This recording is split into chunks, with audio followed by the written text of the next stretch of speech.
Welcome to code space myself युगायू। In this particular video हम अपनी binary search के सीरीज को कंटिन्यू करेंगे। कल हमने लोअर बाउंड को समझा था। लोअर बाउंड को क्या कहते हैं हम? Lower bound is the index जहां पे हमको स्मॉलेस्ट इंडेक्स मिले सच दैट एलिमेंट बड़ा हो हमारे टारगेट एलिमेंट से, राइट? लोअर बाउंड में क्या हो रहा था? Element should be greater than equal to our target, और ऐसा हमको स्मॉलेस्ट इंडेक्स देना था, राइट? ये हमने पिछली वीडियो में समझा था। नाउ इसके अंदर हमारा जो एरे था वो सॉर्टेड था, तो हमको अगर स्मॉलेस्ट इंडेक्स मिल गया जहां पे हमारा element greater than equal to target है, तो आगे के सारे element greater than equal to ही रहेंगे, राइट? तो आज हम समझेंगे उसी कॉरेस्पॉन्डिंग अपर बाउंड, जिसका एक सबसेट है अपर बाउंड। अपर बाउंड बोलता है कि सेम डेफिनेशन है, shortest index where element is greater than target. Difference क्या है यहाँ पे ग्रेटर देन इक्वल टू था और यहाँ पे सिर्फ ग्रेटर देन है। यहाँ पे सिर्फ ग्रेटर देन है, तो यहाँ पे इनइक्वालिटी चेंज हो रही है, right? Now when inequality changes तो कुछ चीजें चेंज होंगे and we have to see what, right? For example, अगर मैं बोल लूं कि अगर मेरा एलिमेंट होता 4, इसके लिए मेरा लोअर बाउंड होता, as you can see 4 यहाँ पे अगर कर रहा है and it is the smallest index, right? So lower bound तो हो गया 2, बट इसके लिए अपर बाउंड है मेरा ये वाला इंडेक्स, तो अपर बाउंड है 4, राइट? ये कंट्रास्ट है। How we will solve it? So हमको ब्रूट फोर्स तो पता ही है कल की वीडियो से कि we will be doing the linear search, जहां पे भी हमको पहले एलिमेंट मिला जो कि ग्रेटर देन एलिमेंट है हमारा टारगेट एलिमेंट, उसको रिटर्न कर दो। बट हमने को बाइनरी सर्च ही पता है, बाइनरी सर्च पे डायरेक्टली जंप ऑन कर रहा हूं। अगर आपने लोअर बाउंड नहीं देखा तो please watch that video because it is really important to understand upper bound as well. Now upper bound के अंदर क्या होगा? अगेन हाई लो रखेंगे, लो को पहले 0 रखेंगे, हाई को n-1 रखेंगे, मिड निकालेंगे हर आइटरेशन में। कब तक चलेगी? जब तक low less than equal to high है। सिंपल बाइनरी सर्च चल रही है, मिड निकालेंगे। अब तीन कंडीशन बनती है क्या? जो मिड एलिमेंट है वो इक्वल टू टारगेट हो, राइट? लेस देन टारगेट हो या फिर ग्रेटर देन टारगेट हो। इनका लॉजिक लिखना है and then we will get the answer, right? Now इसका आंसर ये भी गिवन है कि कल की तरह ही अगर हमारे पास सारे एलिमेंट्स जो हैं वो शॉर्टर देन टारगेट है तो आंसर हो जाएगा length, that is this index, right? तो हम आंसर बना लेंगे 6 के equal, that is n, right?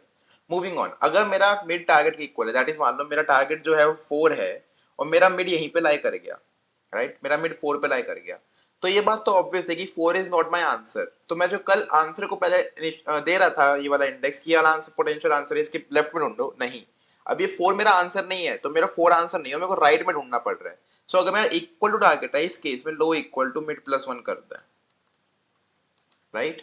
Now less than target है, मतलब कि अगर मैं 3 पे लैंड करता तब तो पक्का राइट में ही आंसर ढूंढना है, तो यहाँ पे भी low equal to mid plus 1, right? इसके अंदर हम बहुत जल्दी मूव ऑन करेंगे बिकॉज ये वाला कल से बहुत ज्यादा सिमिलर क्वेश्चन है, कल हमने अच्छे से समझ ही लिया था इसको।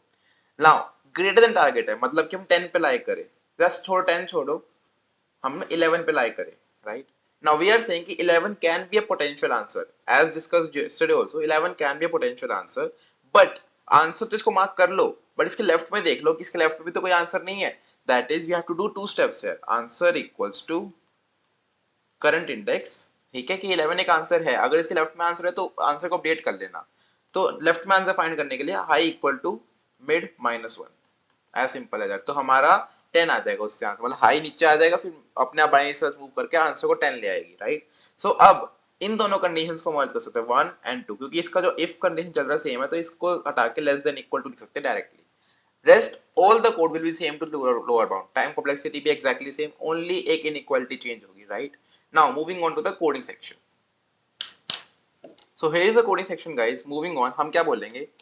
Int low equal to 0, high equal to arr dot size -1. Lower high के हमने बाउंड सेट कर लिए, हमारा आंसर इनिशियलाइज होगा arr dot size से,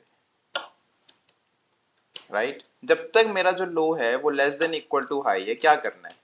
एक मिड फाइंड करो, ठीक है? वो कैसे आएगा? लो प्लस हाई बाय 2। अगर मेरा जो मिड एलिमेंट है वो इक्वल टू टारगेट है या फिर वो लेस देन टारगेट था, दोनों ही केस हो रहे थे ना, तो यहाँ पे सीधा लेस देन इक्वल टू लगा देंगे और इसके अंदर लिख देंगे कि लो को आगे ले जाओ, लो इक्वल टू मिड प्लस 1, कि राइट में ढूंढो, लेफ्ट में तो पक्का आंसर नहीं है इसके। एल्स एक ही कंडीशन बचती है जो ग्रेटर देन नो, इसके अंदर आंसर को इनिशियलाइज कर दो, नॉट इनिशियलाइज, आंसर को असाइन कर दो and high equal to mid -1, कि एक आंसर मिल चुका है, इसके लेफ्ट में देख लो कहीं क्या पता एक और एलिमेंट हो जो बड़ा हो इससे, राइट? टारगेट एलिमेंट से बड़ा हो और लेफ्ट में है तो उसका इंडेक्स छोटा भी होगा। At last return answer.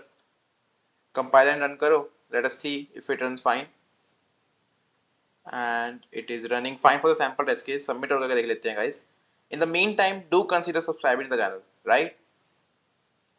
And it is running and it is getting accepted. So thank you for watching. Hope you liked it, and please make sure to like and subscribe to the channel. Thank you. Have a nice day.